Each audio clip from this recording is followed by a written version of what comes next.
말세의 징조라는 제목으로 하나님 말씀 증거하겠습니다. 우리 흔히 말하는 이 마태복음 24장에 나오는 말세장이라고 하는데요.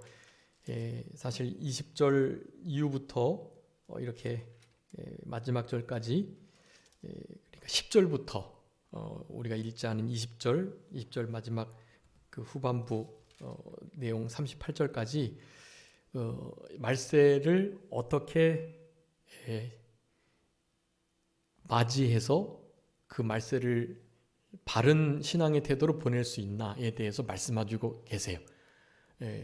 아주 중요한 말씀이고요. 그렇기 때문에 일단은 말세가 언제쯤이고, 그리고 그 말세가 이르렀을 즈음에서 어떠한 징조가 나타날까, 그것을 아주 잘 물었고 거기에 대한 우리 예수님의 아주 귀한 답변을 말씀해주고 계십니다. 지금은 말세지 말이라 그래서요, 말세 중에도 끝이다 그렇게 말해요. 지금 이때의 말세보다도 훨씬 더 그 끝이 가까웠다라는 거예요. 그러니까 이 말씀을 거의 2000여 년 전쯤에 주신 거라고 봤을 때 벌써 이제 2000여 년이 흘렀으니 얼마나 그 끝이 가까웠겠어요. 이제 진짜 가깝게 이르렀습니다. 오늘 본문에서 말하는 말세 여러 징조들이 많이 이루어진 상태예요. 앞으로도 계속 더 분명하게 이루어져 나갈 거예요.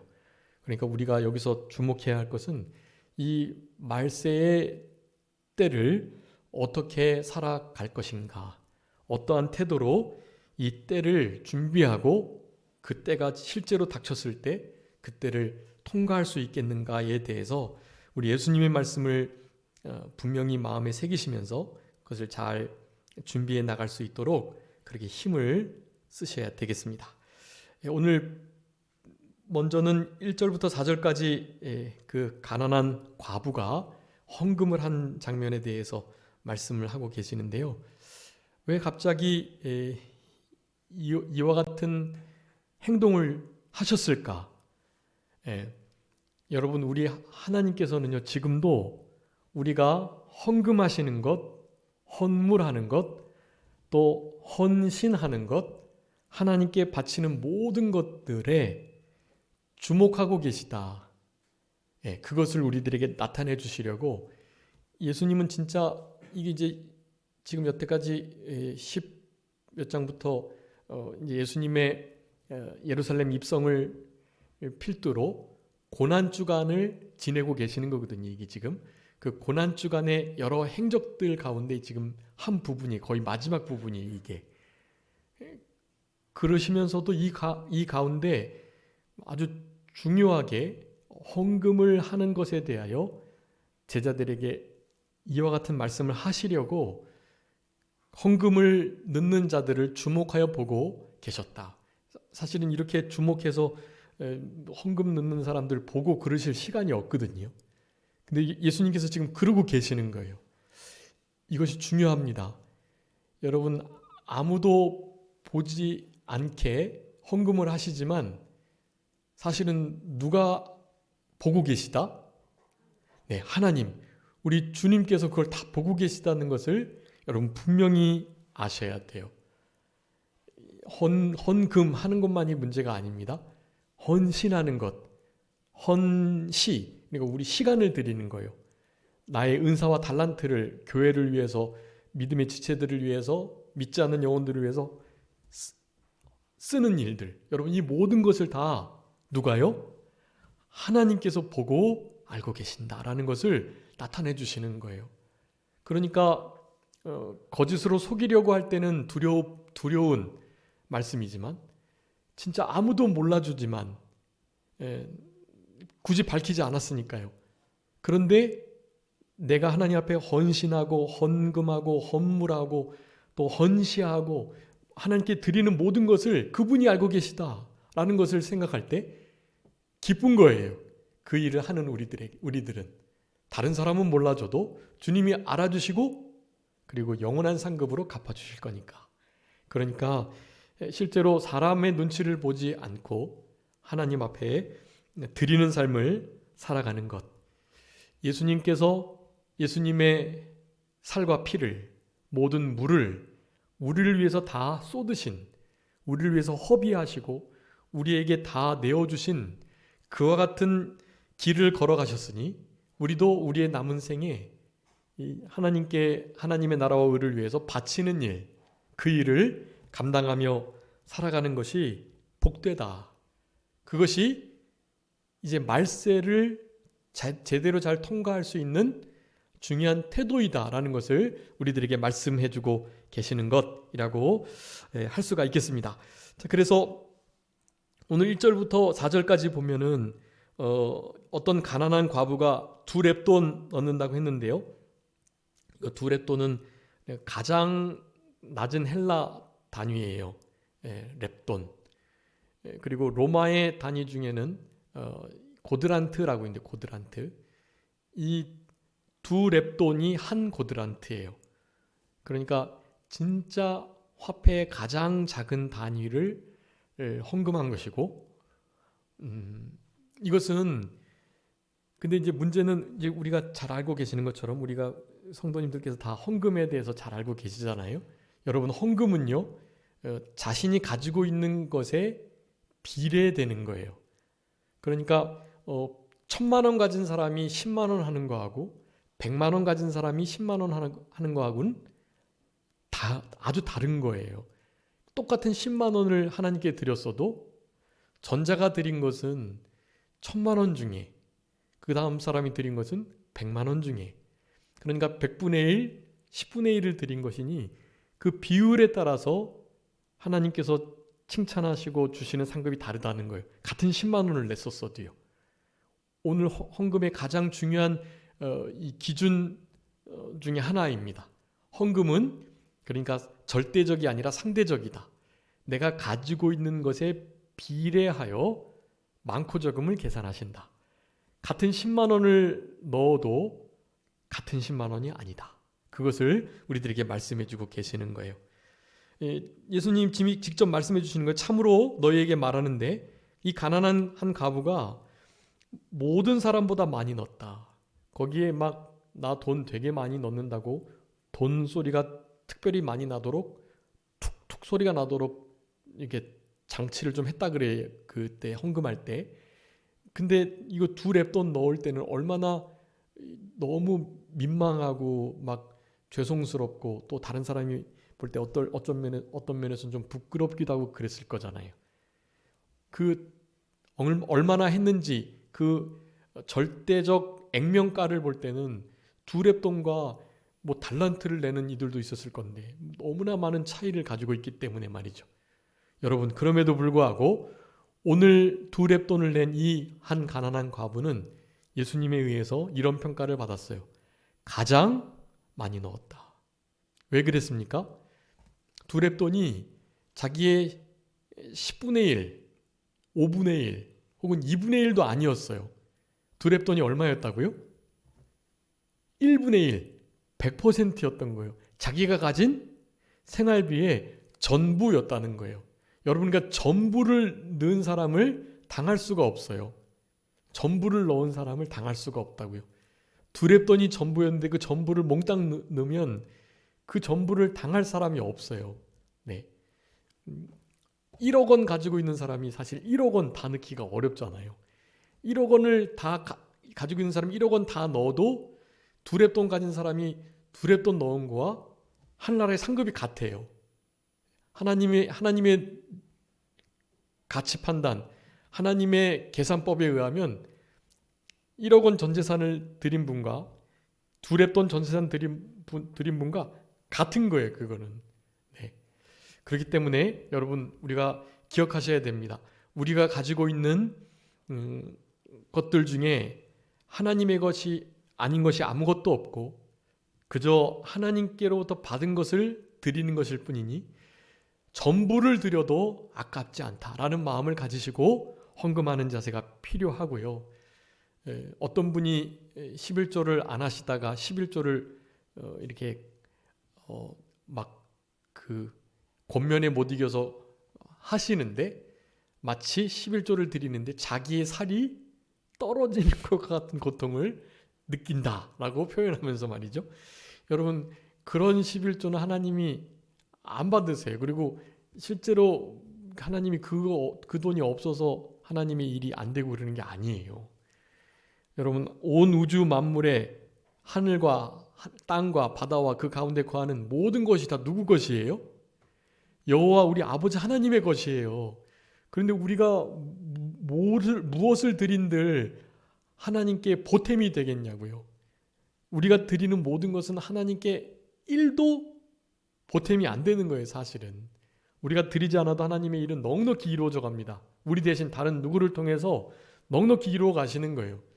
그런데도 11조 하는 것이 그렇게 아까워하는 그런 마음 태도는 사실 헌물에 대한 의식이, 또 그 헌금에 대한 신앙의 진리의 지식이 바로 되어 있지 못하다라고 할 수가 있겠습니다.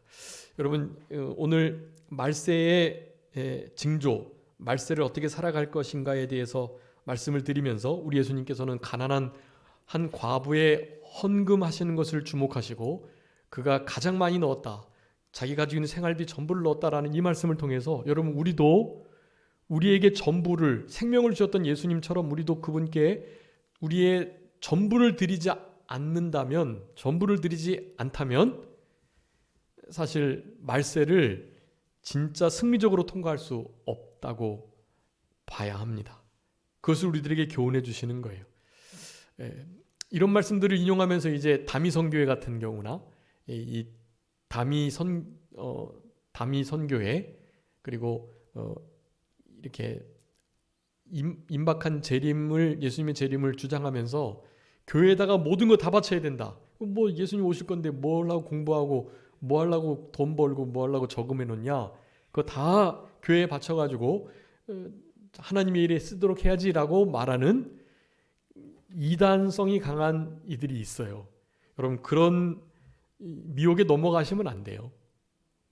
내가 가지고 있는 것을 잘 지키면서 우리 하나님의 뜻을 내가 처한 그 삶의 환경 속에서 아주 평범하고 일상적이지만 그 삶 속에서 하나님께 드리실 것을 드리고, 가이사의 것은 가이사에게, 하나님 것은 하나님께 드릴 것은 드리시고, 우리가 사실 드리지 못하는 가운데 있지만 적어도 마음은, 그리고 시간은, 그리고 나의 정성은 전체를 드리려는 마음으로 사실 바치시는 생활, 바로 헌신의 생활을 하셔야 된다라는 사실입니다.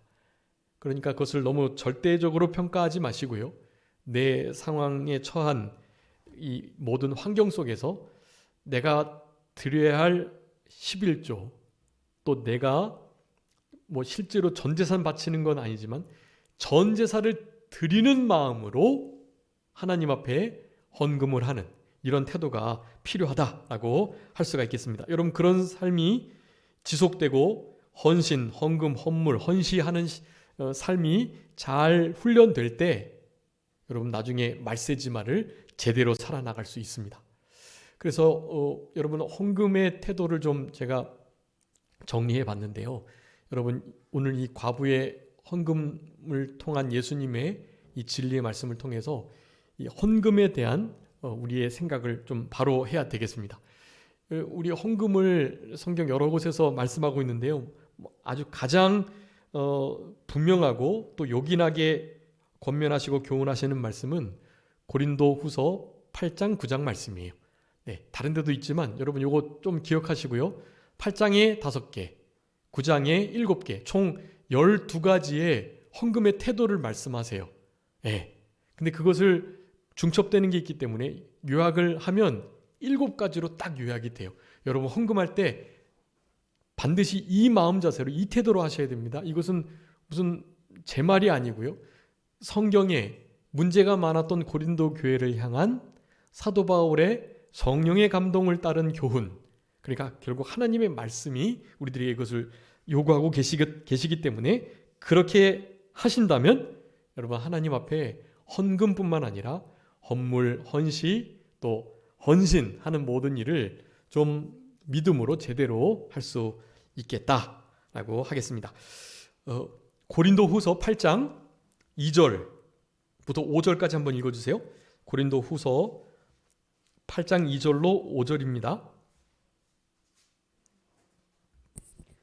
환난의 많은 시련 가운데서 그들의 넘치는 기쁨과 극심한 가난이 그들의 풍성한 연보를 넘치도록 하게 하였느니라.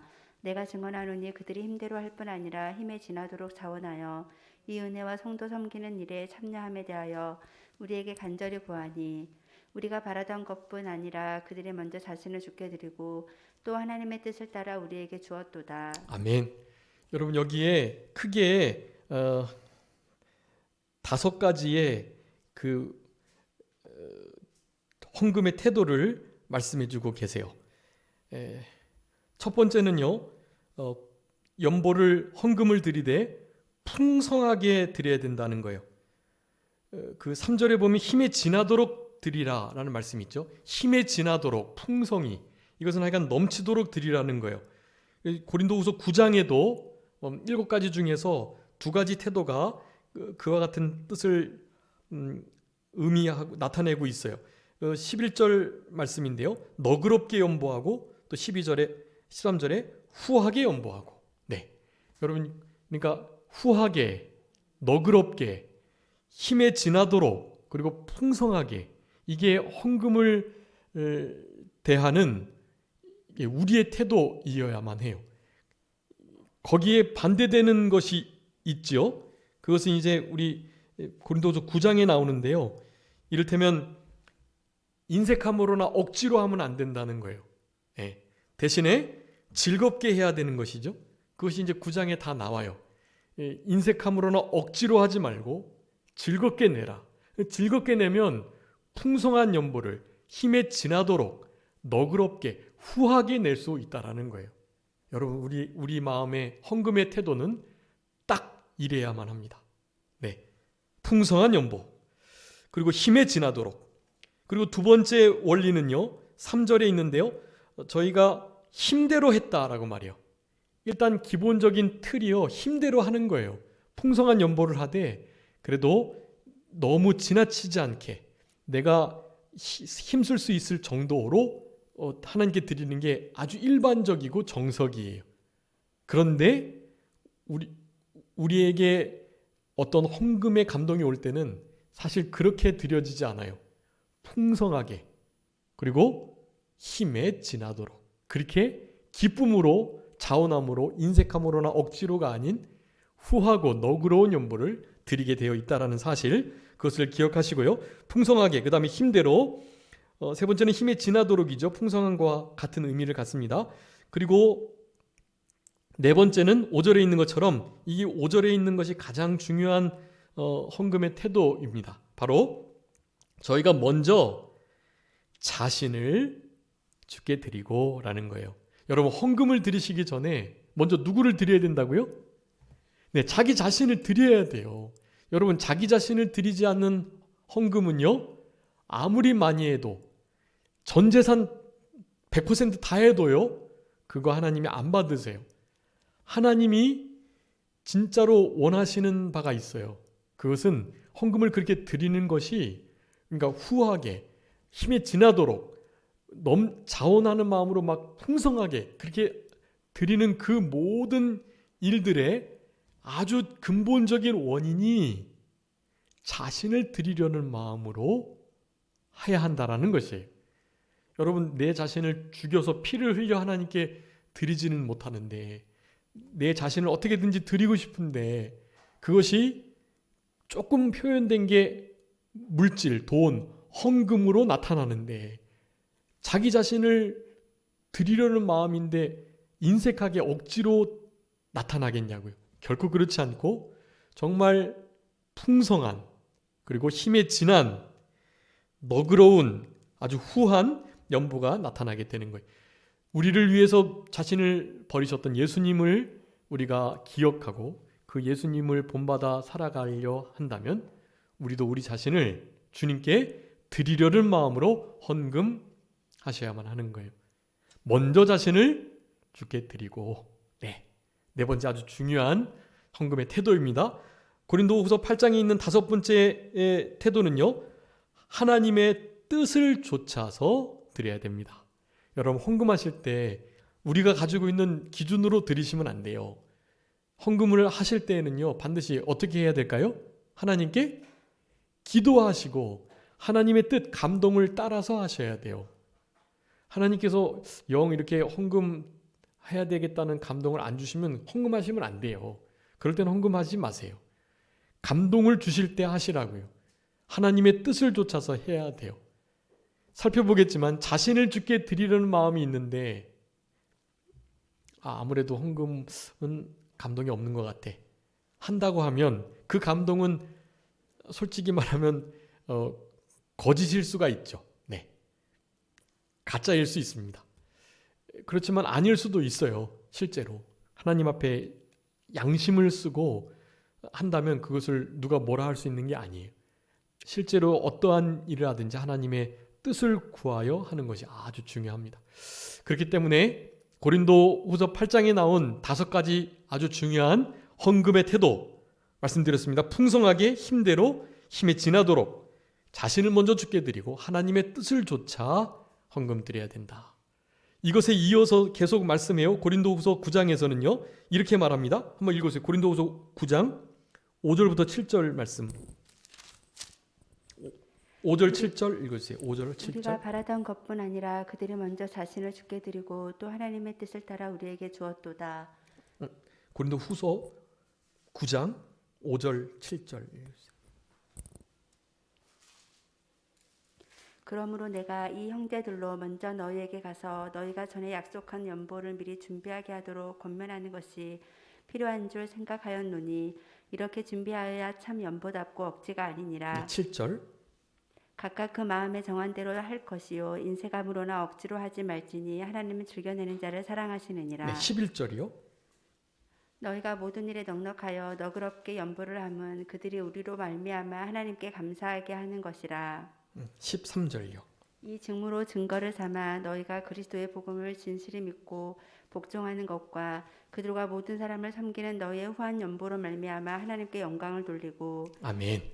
여러분 11절 13절 거기 너그럽게 후한 연보 아까 고린도 후서 8장의 그 풍성한 연보 힘에 지나도록 드린 연보와 같은 의미예요.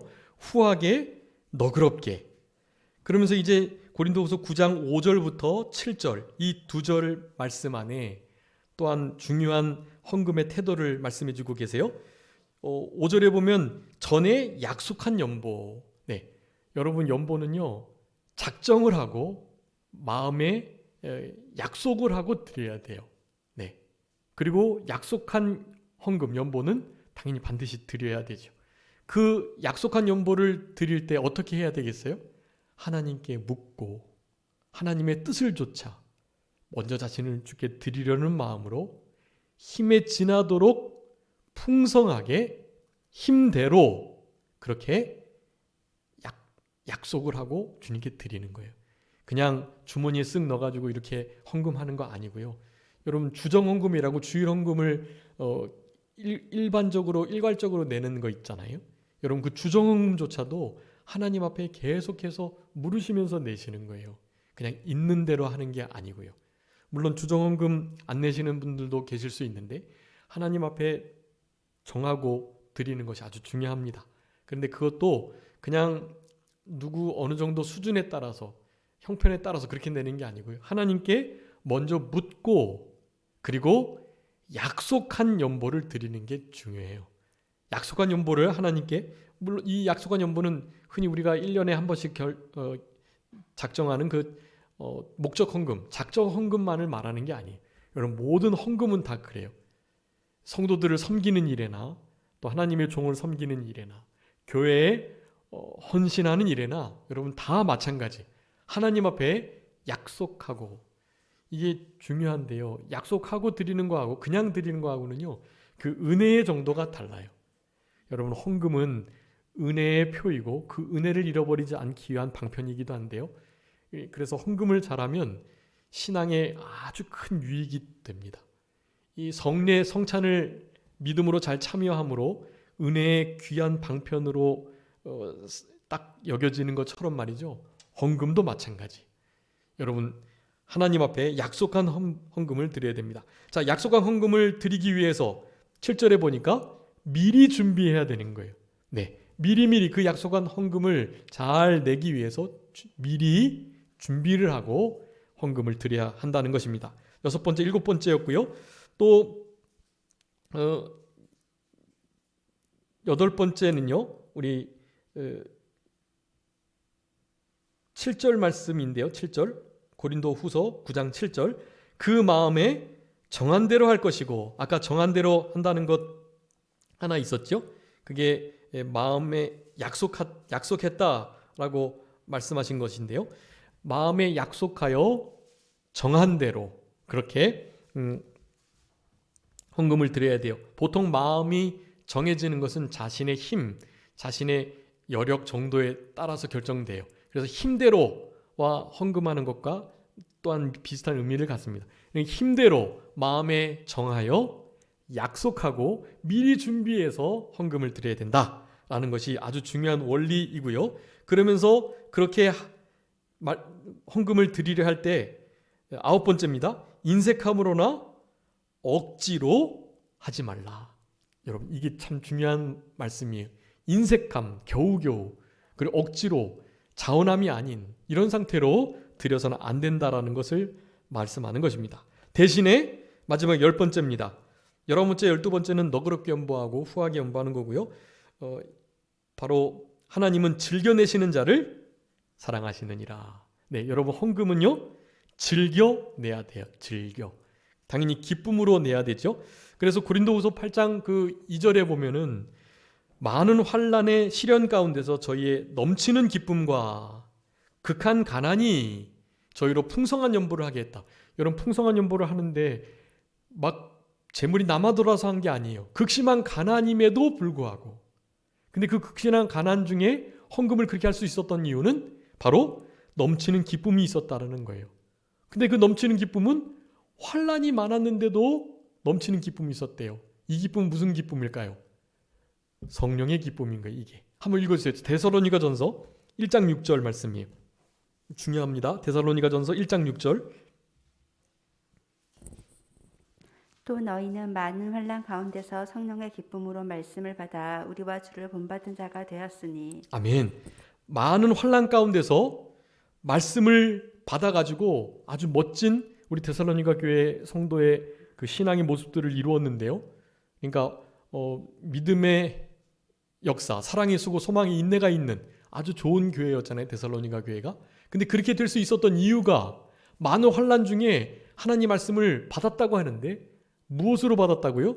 성령의 기쁨으로. 네, 여러분 이 성령의 기쁨이 바로 오늘 고린도 후서 8장 2절에서 많은 환난 중에 크게 기뻐하고 그리고 그 극심한 가난 중에 아주 풍성한 연보를 하게 될 수 있었던 원동력인 거예요. 그게 여러분 성령의 기쁨 이것이 사실은 우리 삶의 가장 큰 원동력입니다. 성령의 기쁨이 있어야만 이게 가능한 거예요. 이 역설적인 이렇게 가난하고 이렇게 환난이 많은데 기쁨이 있고 풍성한 힘에 지나도록 연보가 되는 거예요. 여러분 이런 것이 무엇으로요? 성령의 기쁨으로. 여러분 성령의 역사로 성령 충만함으로 성령과 늘 교통하고 교제하고 동행하며 성령의 역사하심으로 그 일이 가능하다라는 것을 우리들에게 교훈해주고 계시는 것입니다. 자, 그래서 성령의 기쁨, 성령의 능력으로 이와 같이 하나님 앞에 자신을 드리고 뜻대로 드리고 이런 드리는 헌신, 헌물, 헌시, 헌금의 삶을 살아갈 때 여러분 말세, 지금 이 고통하는 때가 이를 때에도 우리는 승리하면서 살아갈 수 있어요. 우리에게 말씀해 주신 말세의 징조를 분별해내고 그 분별된 말세의 징조를 잘 지혜롭게 이용하면서 우리가 그 말세의 징조들에 나오는 너무나 힘들고 어려운 일들을 바른 말세 신앙을 가지고 이겨나갈 수 있다라는 것을 우리들에게 말씀해 주고 계시는 것입니다. 자, 그래서 여러분 꼭 기억하세요.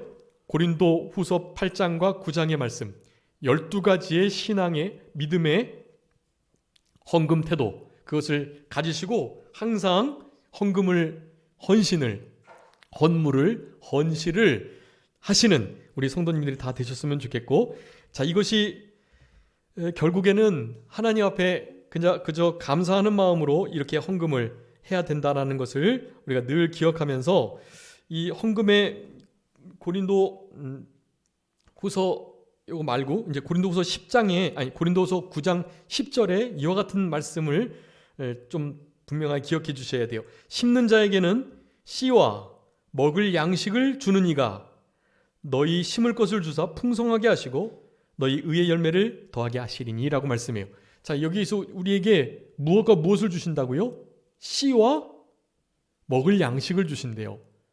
여러분, 우리가 씨를 먹으면 안 돼요. 먹을 양식만 먹어야 돼요. 여러분, 농부는 굶어 죽어도 다음에 뿌릴 씨를 절대로 안 먹는다 그러죠. 굶어 죽어도요. 그거 씨 먹으면 내년이 없는 거기 때문에 자기가 굶어 죽는 고통을 당하더라도 그 씨는 먹는 게 아니에요. 그런데 하나님께서 우리에게 그러셨대요. 무엇과 무엇을 주셨다고요? 씨와 먹을 양식. 여러분, 헌금을 드리지 않는 것은 이 씨를 먹는 것과 마찬가지예요. 이 씨를 반드시 뿌려야만 하는 거예요. 후하게, 인색함으로는 억지로 말고 먼저 자신을 주께 드리면서 하나님의 뜻을 좇아서 드리시는 우리들이 될 때 말세의 신앙을 유지하고 이 말세의 징조를 분별하며 말세를 잘 승리적으로 살아갈 수 있는 것입니다. 여러분, 이런 태도는 마치 무익한 종이, 누가복음 우리 17장 배웠었죠. 명령받은 것 행한 후에 다 순종하고 모든 것을 다 한 다음에 그저 나는 무익한 종입니다. 내가 해야 할 것을 한 것뿐입니다 라는 태도를 갖는 겸손한 신앙의 모습이라고 할 수 있겠습니다. 여러분, 우리가 마치 재물이 우리 것인 양, 목숨이 내 것인 양, 시간이, 물질이, 인생이 내 것인 양 살아가게 되면 이런 헌금을 드릴 수가 없어요. 근데 이 모든 것이 누구께로부터 왔다? 주께로부터 왔다. 특별히 씨를 우리에게 주셨다. 씨를 주신 분이 씨를 심으라고 하시는 것이기 때문에 마땅히 그래야 된다는 태도를 우리는 가져야 하는 것이에요. 자, 그래서 우리 역대상 29장 14절에 보면은요, 우리 다윗이 이렇게 말합니다. 나와 나 백성이 무엇이간데 이처럼 즐거운 마음으로 드릴 힘이 있었나이까? 모든 것이 주께로부터 말미암아 싸우니 우리가 주의 손에서 받은 것으로부터 주께 드렸을 뿐이니이다. 여러분, 아들 솔로몬을 위해서 성전을 잘 짓게 하기 위해서 다윗이 모든 것을 다 준비했거든요. 근데 그 준비하면서 뭐라고 말씀하는 거예요? 이거 내가 준비한 게 아닙니다. 그저 주님께서 나에게 주신 거, 그거 도로 주님께 가져왔을 뿐입니다 라고 말하는 거예요. 여러분, 이것이 헌금하는 자의 태도이어야만 한다라는 것이에요. 그래서 그것을 신명기 8장 17절 18절에서는 그렇게 말합니다. 우리가 내 손으로 내 힘으로 이 재물을 얻었다 할까? 내 하나님 여호와께서 이것을 말씀하신 것을 기억하라 라고 말씀하시면서 그가 내게 재물을 얻을 능을 주셨습니다. 여러분, 내 능력으로 내가 땀 흘려서 내가 돈 벌었는데요, 내가 노력했는데요, 맞죠? 근데 그렇게 노력할 수 있는 그 힘, 그 재물 얻을 능 누가 주셨다고요? 하나님이 주셨다고요. 내 힘으로 내가 얻었다 하지 말라. 여호와 하나님께서 이렇게 하신 분이신 것을 기억하라 하시면서 재물 얻을 능도 힘도 우리에게 주셨다라는 사실. 여러분, 이것을 기억할 때 하나님 앞에 하나님이 기뻐하시는 헌금을 드릴 수 있다라는 것입니다. 여러분, 그래서 아까 고린도 후서 8장 5절의 말씀, 자신을 주께 드리고, 그리고 고린도 후서 9장 10절 먹을 씨와 양식을 주셨다. 역대상 29장 14절 주의 손에서 받은 것으로 주께 드렸을 뿐이다. 신명기 8장 17절 18절 내게 재물 얻을 능을 하나님께서 주셨다. 여러분, 이와 같은 신앙의 태도로 하나님께 헌금을 드리시고 헌물을 하시는, 자, 이런 모든 것들이 가능하게 되는 것은 성령의 기쁨, 성령의 능력으로, 성령 충만함으로 이 일을 할 수 있다라는 것을 우리들에게 말씀해 주고 계십니다. 자, 그래서 이 기본적인 헌금의 태도가 이렇게 기본이 되어야 이제 앞으로 나타날 말세의 징조와 그 징조를 어떠한 태도로 통과할 수 있는지 신앙이 잘 유지된다 할 수가 있겠습니다. 5절부터 보면은요, 성전을 가리켜서 헌물로 꾸민 것에 대해서 예수님께 사람들이 말을 하는데요, 제자들이 사실 말한 거예요. 어떤 사람들이 말을 하기도 했는데요, 제자들이 더 많이 말을 했어요. 마태복음, 마가복음에 보면 나옵니다. 자, 너희 보는 이것, 나중에 날이 이를 때, 심판의 날이 이를 때 돌 하나도 돌 위에 남지 않겠다. 여러분 지금 이때 이 지어지는 성전은 헤롯 성전인데요. 이 성전이 거의 한 70여 년에 걸쳐서 지어졌어요. 그러니까 지금도 한참 짓고 있는 중이에요. 이때가 이제 AD 한 그러니까 30년 정도로 보는데요. 예수님이 4년 정도 전에 태어나셨기 때문에 AD 한 27년경. 그러니까 어쨌든 앞으로도 한 4, 50년을 더 지어 나가야 돼요, 성전을. 그런데도 아주 아름답게 계속 지어져 가고 있는 거예요. 결국에는 채 10년도 못 돼서 63년에 완공이 되는데 70년에 AD 70년에 로마의 디도 장군에 의해서 이 예언의 말씀이 응해졌어요. 이 헤롯 성전은 돌 위에 돌 하나도 남지 않을 만큼 완전히 회파가 됐어요. 왜냐하면 막 금들을 돌에다가 막 칠하고 막 그랬거든요. 그러니까 돌 하나하나 찾기 위해서 금을 찾기 위해서 돌들을 막 해치고 그러느라고 성전 돌 위에 돌이 하나 남지 않을 정도로 완전히 회파가 돼버렸어요. 여러분 진짜 성전은 보이는 것이 아니라 우리가 성전이라는 것을 기억하셔야 됩니다. 겉으로 풍성하게 꾸미면 안 돼요. 우리가 성전이고 우리 안에 하나님의 성령이 계시기 때문에 우리가 하나님의 성령의 전이니 우리 자신을 염치와 정절로 속사람의 아름다운 것으로 단장을 해야 해요. 그게 건설구원이고 우리의 구원을 이루어가는 거예요. 예수님을 닮아가는 것이고 하나님의 성품에 참여하는 거예요. 그게 성화가 되는 것이고 하나님의 나라에 합당한 자로 조금씩 만들어져 가는 거예요. 여러분 그것을 우리들에게 원하고 계세요. 예수님께서 그래서 반드시 이 아름다운 성전은 회파될 수밖에 없음을 지금 천명하고 계시는 것입니다. 여러분 말세에도요 이 큰 아름다운 성전들이 다 허물어지는 역사가 있어요. 여러분 보이는 건물을 의지하면 안 됩니다. 보이지 않는 진짜 성전, 함께 지어져가는 성전, 우리 스스로 우리의 몸이 하나님이 거하시는 성전이라는 것을 언제나 기억하시면서 살아가실 때 여러분 이제 앞으로 나타나게 될 그 말을 예수님 말씀하시죠. 이런 일이 언제 있겠습니까? 그 징조는 무엇입니까? 아주 중요한 질문을 잘했어요. 그래서 예수님께서 8절에 첫 번째 미혹받지 말라, 9절에 두 번째 두려워하지 말라, 세 번째 대적하는 일이 민족과 민족이 나라가 나라를 대적하는 일이 있고 11절에 곳곳에 큰 지진, 기근, 전염병이 있겠다. 이 말씀 이제 다음 시간에 살펴봐야 될 것 같고요. 환란의 여러 가지 징조들과 또 임박한 말세의 현상들 그것을 말씀하시는데 우리의 중요한 태도를 말씀하세요. 뭐 받지 말아라? 미혹받지 말아라. 미혹받지 말고 두려워하지 마라. 여러분 이 미혹받지 않고 두려워하지 않기 위해 아주 중요한 원리들이 있습니다. 여러분 이 일을 제대로 하기 위해서는요. 하여간 위에 헌신하는 생활 그리고 내가 바로 성전인 것을 아는 것이 중요해요. 그래서 이것만 말씀드리고 마치겠습니다. 우리 먼저 순서대로 좀 할게요. 고린도전서 3장 16절 한번 찾아주세요. 이것도 좀 잘 적어두시고 이렇게 성전 옆에다가 적어두세요. 고린도전서 3장 16절 한번 읽어주세요. 너희는 너희가 하나님의 성전인 것과 하나님의 성령이 너희 안에 계시는 것을 알지 못하느냐. 아멘. 여러분 우리가 무엇인 것과 하나님의 성전인 것과 하나님의 성령이 우리 안에 거하시는 거 너희들 알지 못하느냐? 알아야 된다라는 거예요. 여러분 우리가 하나님의 성전이며 하나님의 성령이 우리 가운데 거하시는 진짜 참된 성전, 성소입니다. 두 번째는요. 고린도전서 6장 19절이에요. 이것도 읽어주세요. 고린도전서 6장 19절. 너희 몸은 너희가 하나님께로부터 받은 바 너희 가운데 계신 성령의 전인 줄을 알지 못하느냐. 너희는 너희 자신의 것이 아니라. 아멘. 여러분 우리는 우리 자신의 것이 아니에요. 하나님의 것이에요. 전부 우리 피 값주고 사신바 되었다 그랬어요. 그 20절에 보면. 그렇기 때문에 우리는 하나님께로 받은 바 이 몸이 우리의 것이 아니고 바로 성령의 전이다. 자, 우리가 성전이고 성령이 우리 안에 거하신다. 고린도전서 6장 19절에서는 우리가 바로 성령의 전이다. 분명히 그렇게 말씀하셨어요. 고린도후서 6장 16절도 읽어주세요.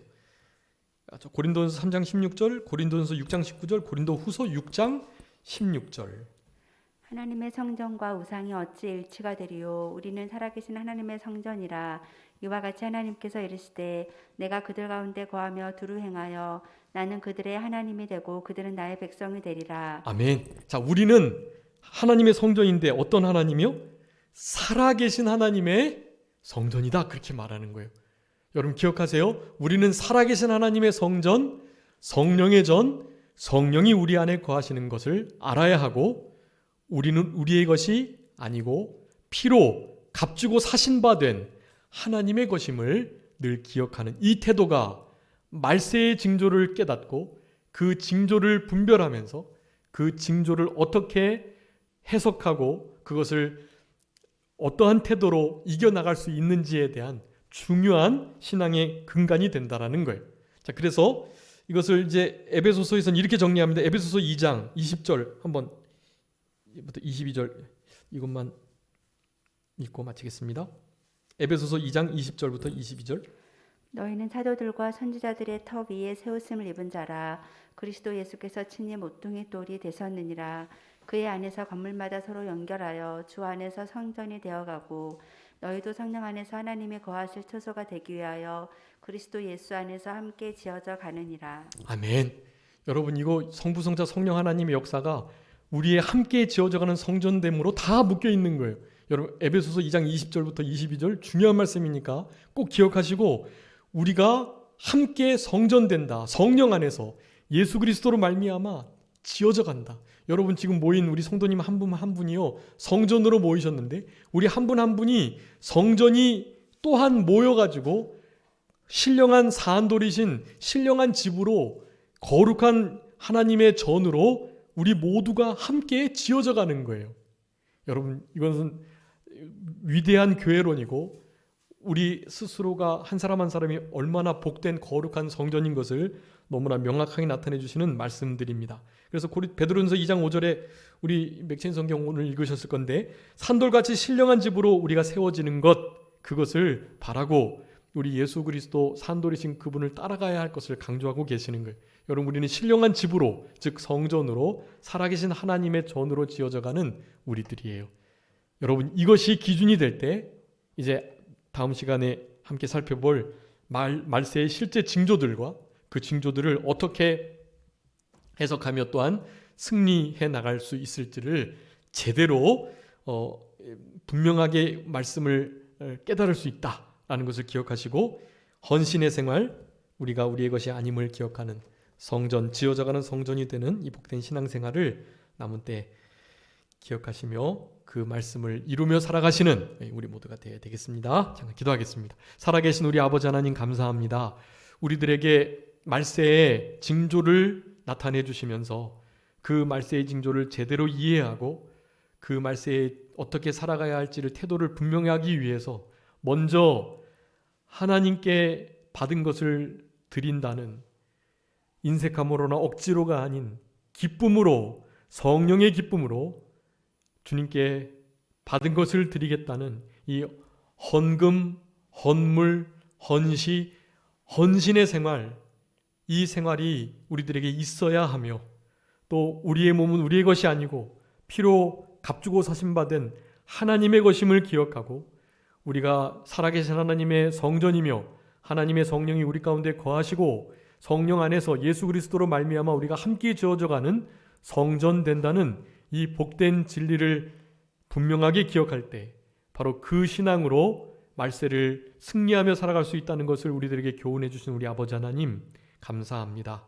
말세의 징조를 분명하게 분별해내고 기억하는 우리들 되게 하시고, 이 말세를 두려움으로 지내는 것이 아니라 주님이 주시는 이와 같은 복된 신앙으로 넉넉하게 승리하며 두려워하지 아니하며 미혹당하지 않고 그렇게 이 말세를 통과할 수 있는 그런 우리들의 신앙 되게 해 주시옵소서. 한 주간도 주님과 동행하며 우리 주님이 주시는 참된 자녀다운, 참된 부모다운 삶을 끝까지 살아갈 수 있도록 우리 주님께서 역사해 주시기를 간절히 바라옵고, 모든 것 주님께 맡기오며 남은 모든 주의 날도 우리 주님께 온전히 드리는 복된 주의 날이 되게 해 주옵소서. 모든 것 감사드리옵고 살아계신 예수 그리스도의 이름으로 기도 올리옵나이다. 아멘.